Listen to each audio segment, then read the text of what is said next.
पहाड़ियों के एक छोटे से गांव की एक झोपड़ी में टिमटिमाता दिया जल रहा था। ठंड बहुत ज्यादा थी। रीना, राखी, पूजा और गुड़िया हाथ जोड़कर भगवान के पास अपनी माँ के लिए प्रार्थना कर रही थी। उनकी माँ गर्भवती थी और उस वक्त वो अपनी 5वीं बेटी को जन्म दे रही थी। आह, आह, हे भगवान, आह, आह। बहुत देर तक दर्द सहने के बाद उसने अपनी 5वीं बेटी को जन्म तो दे दिया, लेकिन दर्द सहते सहते उसकी मृत्यु हो गई। माँ, नहीं, हमें छोड़कर मत जाइए माँ, मत जाइए।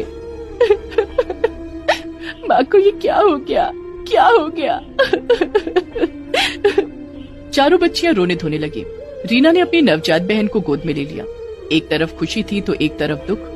बहन देख, हमारी माँ हमें छोड़कर चली गई। तू और कभी भी माँ को नहीं देख पाएगी। दीदी, हमारी नई बहन का नाम माँ से गुड्डी है। हम इसे गुड्डी कहकर बुलाएंगे। रीना, राखी, पूजा और गुड़िया अपनी माँ को खोने के शोक से अभी उभर भी नहीं पाए थे कि तभी उनका चाचा मक्खन लाल वहां गया और उसने रीना से गुड्डी को छीन लिया। फिर से लड़की को जन्म दिया है कल मुही ने, हैं? अब इसे भी पालना पड़ेगा क्या? ये तो घर का काम भी नहीं कर पाएगी अभी। मक्खन लाल की बीवी ने कहा, हाँ, इसे जिंदा रखना मतलब खुद के सिर पर बोझ उठा लेना। इसे पहाड़ से फेंक दो। हाँ, सही कहा। ये बोलकर मक्खन लाल ने गुड्डी को पहाड़ से फेंक दिया। नहीं, ये क्या किया आपने? हमारी बहन को मार डाला। बिल्कुल सही किया। तुम लोगों के साथ भी यही करना चाहिए था, लेकिन अफसोस, तब तुम लोगों का बाप जिंदा था। अब तुम लोग अनाथ हो। हम जैसा बोलेंगे वैसा ही करोगे, नहीं तो तुम लोगों को भी ऐसे ही पहाड़ से फेंक देंगे। चारों बच्चियां अपनी माँ और नवजात बहन के शोक में रोने लगी। मक्खन लाल और उसकी बीवी दोनों मिलकर चारों को घर पर ले गए और कहा, हमारे लिए खाना बना, गर्मा गर्म मुर्ग तंदूरी और छोले कुलचे। एक ही दिन में चारों बच्चियों की जिंदगी पूरी तरह से बदल गई। वो चारों अपनी माँ और बहन का शोक मनाते या फिर अपने चाचा चाची के लिए खाना बनाते। रसोई में जाकर रोते हुए चारों ने खाना बना दिया। खाना खाकर चाचा और चाची कंबल ओढ़कर सो गए। तभी रीना ने बाकी तीनों से कहा, सुनो, यहाँ पर रहना हमारे लिए खतरे से खाली नहीं है। हमें यहाँ से भागना पड़ेगा। हाँ दीदी, आपने सही कहा। चलिए भाग चलते हैं। मौका देखकर चारों घर से भाग निकले और दौड़ने लगे। रात बहुत हो गई थी, ऊपर से ठंड हद से ज्यादा बढ़ गई थी। वो लोग जी जान लगाकर बस दौड़े जा रहे थे। जल्दी चलो यहाँ से, जितना दूर हो सके चलो। लेकिन दीदी, हम तो जंगल की ओर जा रहे हैं। वहाँ आदमखोर शेर रहता है। हमारे चाचा चाची से अच्छा तो आदमखोर शेर है। चलो जल्दी। वो लोग दौड़ ही रहे थे कि तभी अचानक से पहाड़ी के ऊपर से एक बड़ा सा पत्थर नीचे गिरने लगा, लेकिन अंधेरे की वजह से किसी ने पत्थर को नहीं देखा और उस पत्थर ने जोर से नीचे गिरकर पूजा को धक्का मार दिया। आह दीदी! पूजा पत्थर के साथ साथ पहाड़ी से नीचे गिर गई। नहीं! चारों बहनों में से एक और बहन की आज मृत्यु हो गई, लेकिन तभी आसपास से पत्थर गिरने की आवाज आने लगी। हम यहाँ ज्यादा देर नहीं रह सकते, चलो जंगल में। दुर्गा माँ की कृपा होगी तो हम जिंदा रहेंगे। वो तीनों भागते हुए जंगल में पहुंच गए। जंगल में पहुंचकर वो लोग एक पेड़ के नीचे बैठ गए और गुड़िया रोने लगी। आज हमने कितना कुछ खो दिया। हमारी जिंदगी से सब कुछ खत्म हो गया। रो मत बहन, दुर्गा माँ ने चाहा तो सब कुछ ठीक हो जाएगा। कैसे ठीक होगा? माँ और दोनों बहनें वापस आ जाएंगी क्या? दुर्गा माँ कुछ भी कर सकती है बहन। वो चाहे तो इंसान को मृत्यु से भी वापस ला सकती है। बस दुर्गा माँ पर भरोसा रख बहन। वो लोग बातचीत करते करते वहीं पर सो गए। सुबह सुबह जंगल के आदमखोर शेर की नींद खुल गई और नींद खुलते ही उसे इंसानों की खुशबू आई। अरे वाह, सुबह सुबह इंसानों की खुशबू आ रही है। आज तो मजा ही आ जाएगा।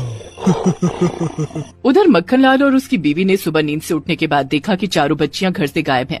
अरे, ये चारों कहाँ गए? जहाँ भी जाएं उससे हमें क्या, हम तो बच गए, चारों से मुक्ति मिल गई। रीना के चाचा चाची बहुत खुश थे। उन्हें अब चारों की शादी नहीं करवानी पड़ेगी। ये सोचकर उन दोनों को शांति मिली।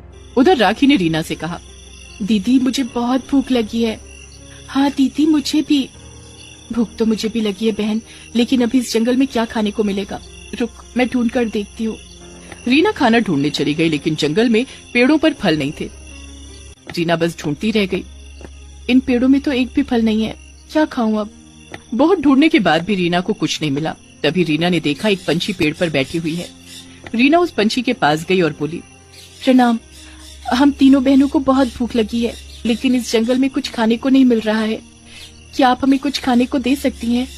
बेचारी लड़की, पता नहीं इस उम्र में तुम्हें क्या क्या सहना पड़ रहा है। इस जंगल में सिर्फ कुछ ही पेड़ हैं जिनमें फल उगते हैं, और उसका पता मेरे पास है। तुम यहीं रुको, मैं फल ला देती हूँ। धन्यवाद। वो पंछी उड़ गई और कुछ ही देर में रीना को फल लाकर दिया और कहा, बेटी, तुम इस जंगल में नई हो, उस आदमखोर शेर से बचकर रहना। उसके 2 बड़े बड़े दांत हैं, वो इंसान को एक ही बार में मार देता है। याद रखूंगी, मैं दुर्गा माँ की भक्त हूँ। रीना फल लेकर चली गई और तीनों बहनों ने फल खा लिया। उसके बाद रीना ने कहा, लगता है हमें अब से यहीं रहना होगा। राखी गुड़िया, तुम दोनों लकड़ियाँ काट कर लाओ, हम झोपड़ी बनाएंगे, और मैं मिट्टी से दुर्गा माँ की मूर्ति बनाती हूँ। राखी और गुड़िया लकड़ियाँ काटने चली गई और रीना ने मिट्टी से दुर्गा माँ की एक छोटी सी मूर्ति बना ली। उसके बाद उन तीनों ने लकड़ियों से एक छोटी सी झोपड़ी बना ली। फिर दुर्गा माँ की पूजा करने लगी। हे दुर्गा माँ, हमारी रक्षा करना। हमने बहुत कुछ खोया है। किसी अपने को खोकर कैसा लगता है वो हमें पता है। बस इस दुनिया में किसी को ऐसा दुख ना पहुँचे, मैं यही चाहती हूँ। तभी रीना ने देखा गुड़िया के हाथ से खून निकल रहा है। ये क्या बहन, तेरे हाथ से खून क्यों निकल रहा है? वो लकड़ी काटते हुए हाथ में चोट लग गई है दीदी। सत्यानाश, अब खून की बू से वो आदमखोर शेर हमें ढूंढ लेगा। अब क्या करे दीदी? दुर्गा माँ की पूजा करते रहो, दुर्गा माँ ही उस आदमखोर से हमें बचा सकती है। वो तीनों मन लगाकर दुर्गा माँ की पूजा करने लगे और खून की बूंद सूंघते हुए आदमखोर शेर वहाँ पहुँच ही गया। शेर को देखकर तीनों डर गए। दीदी, शेर आ गया, आदमखोर आ गया, अब क्या करे? दीदी चलो भागते हैं। भाग के कोई फायदा नहीं है बहन, हम शेर से भागकर जीत नहीं पाएंगे। दुर्गा माँ को पूरे मन से बुलाओ, पूरे मन से बुलाने पर दुर्गा माँ जरूर हमें बचाएंगी। तीनों पूरे मन से दुर्गा माँ को बुलाने लगे और भक्ति में खो गए, लेकिन शेर हंसने लगा। बेवकूफ लड़कियों, दुर्गा माँ को बुला रही है। बुलाओ बुलाओ, मैं तुम तीनों को खाने वाला हूँ। ये बोलते हुए वो शेर तीनों पर आक्रमण करने गया। तभी कहीं से और एक शेर वहाँ आया और आदमखोर शेर को धक्का मार दिया। आदमखोर शेर दूर जाकर गिर गया। अरे तुम कौन हो? तुम्हें तो यहाँ कभी नहीं देखा। देखोगे कैसे, मैं हिमालय में रहता हूँ, मैं माँ दुर्गा का वाहन हूँ। और तभी वहाँ एक चमत्कार हुआ। स्वयं माँ दुर्गा वहाँ प्रकट हुई। हे आदमखोर शेर, इंसानों को मारकर तुम्हें क्या मिलता है? मेरी शरण में आ जाओ।